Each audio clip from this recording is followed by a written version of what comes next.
To be honest, he's bowled a lot of overs. There's no doubt about it. But again, every test match we play, we keep that in mind. The workloads of all the bowlers, in fact. But again, like if somebody is in such a great form, you want to try and maximize that form how much ever you can, and that is what we've been trying to do with Bumrah. But there comes a time where you need to, step back a little bit and give him that little bit of extra breather as well. So we've been very careful. I've been very careful. I talk to him about how he feels and stuff like that. Uh, yeah, those things should be managed carefully, and I'm trying to do that on the field. Rohit, Jaswal's dismissal, Snicko suggests there wasn't an edge. The video suggests there was an edge. Jaswal went and spoke to the umpires for a couple of seconds before it went off. What's your reaction as captain to what was obviously a crucial dismissal for India? Yeah, look, really, I don't know what to make of that because the technology didn't show anything. But with the naked eye, it seemed that he did touch something. So I don't know how the umpires want to use the technology. Um, but in all fairness, I think he did touch the ball. But again, look, it's about the technology which we all know is not 100%. But again, like I said, we don't want to really look too much into that. More often than not, we are the ones falling on the wrong side of it. So yeah, it has been happening since India, but yeah, that's where I feel we've been a little unfortunate. Yeah. Captain, of course, one of the stars of this match was Nitish Kumar Reddy. The way he has batted in this series, India's second highest score, an average of more than 60. How do you talked about fast tracking him in India, but now when he's playing like this, showing this kind of maturity in Australia, how do you see his growth and the kind of potential he has with both bat and ball? No, look, when we saw him for the first time, we saw there is a lot of potential, which is why he came here in the first place. And he's come and shown here what he's capable of. With the bat, he was brilliant. He understood the situation pretty well, read the situation pretty well, and he's got solid technique as well and superb mind. Not to forget, uh, is very strong character. He wants to fight it out there. You know, right now it's very hard to say the growth part because it's only been four test matches for him, and I hope that he plays for long enough for India in all forms and keeps doing what he does. From here, he obviously can. He's only going to go up because he's got all the tools to be very, very successful at this level. Thank you.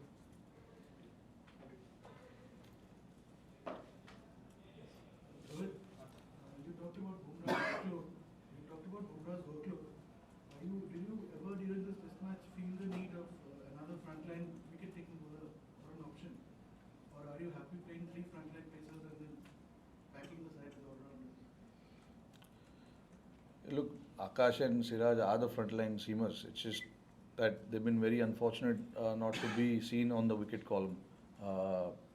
Siraj, especially, is bowling his heart out. I don't think there's anything else that he can do. Obviously, there are technical aspect of his game that he's looking into. But other than that, in terms of his effort, his attitude, bowling those long spells, he's always up there. It's just that the wicket column doesn't show how well he is bowled, but so is Akash. In Brisbane and here, in both the games, he's bowled really well. Just unfortunate that couldn't get the wickets under his name. But these are the three frontline seamers that we are playing, and just everyone's job to make sure that whoever plays needs to get job done for the team. It is not about one or two individuals. It's about everyone making sure that they come out here and get the job done. We'll be taking last few questions. Right, just for context around the Rishabh dismissal, did you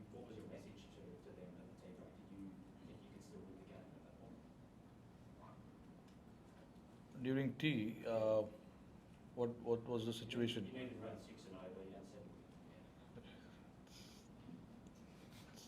Rishad's a good player. He's a good player. There's no doubt. I mean, it's obviously when you come here chasing 340 in mind, we we did that last time around.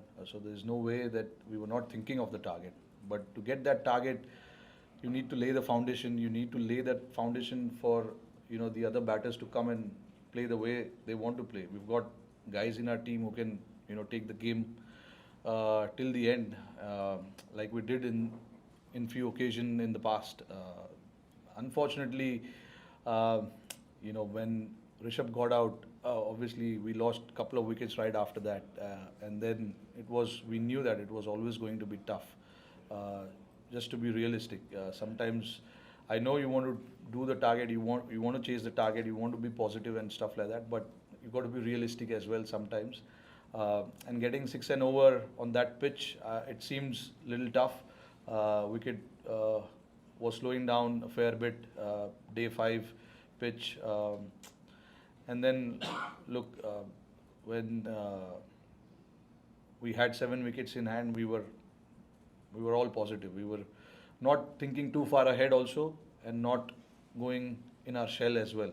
We wanted to be positive and see where the game goes. The message was to all the batters was to just play the situation and play the game and see where it ends up. And then if the situation arises where there is a time where you can enter into that contest of putting the pressure right back on the opposition, we will do that. But we never felt that we had the opportunity to put the pressure there back on the opposition. They bowled a very good spell up front, and then obviously losing wickets at regular intervals also held us back a little bit. On Shubman Gill, Sanju Samson told a story about how T20 World Cup final, just before the toss, when he was dropped, not picked, that you went and spoke to him why somebody they wanted to drop him. And he talks how gratefully. So what was your chat with Shubman Gill before this, and how has he taken it? And Sydney considering is sort of a similar spin pitch, or not similar, but spin track, would you be wearing the same genius? Look, I don't know what team I'll go with. We'll go there and see the pitch. Look, I had a chat with him. There is no way when you're leaving someone out for whatever reason it is, you will have a chat, and the chat with him was clearly he was not dropped. We just wanted to have that extra bit of cushion in the bowling, and hence we opted for an all-rounder, which shouldn't weaken our batting lineup. Compromising a batter for a bowler was not something that I wanted to do. We wanted to, bat as deep as possible, and along with that have the same along with that to have a bowling attack which can take 20 wickets. So we considered everything, and we ended up compromising him, unfortunately. But again, look, with him, there was never a doubt that he was not batting well or he was not scoring runs or anything like that. It was just to get that combination where we can cover both bases, batting and bowling. We opted for that option. He understood. Of course, I mean everyone has to understand that, because eventually we don't make personal decisions. It is in the best interest of the team. We want to put the team ahead and think about what is the right combo for this particular venue and this opposition. So that's how I plan. Picking up the team.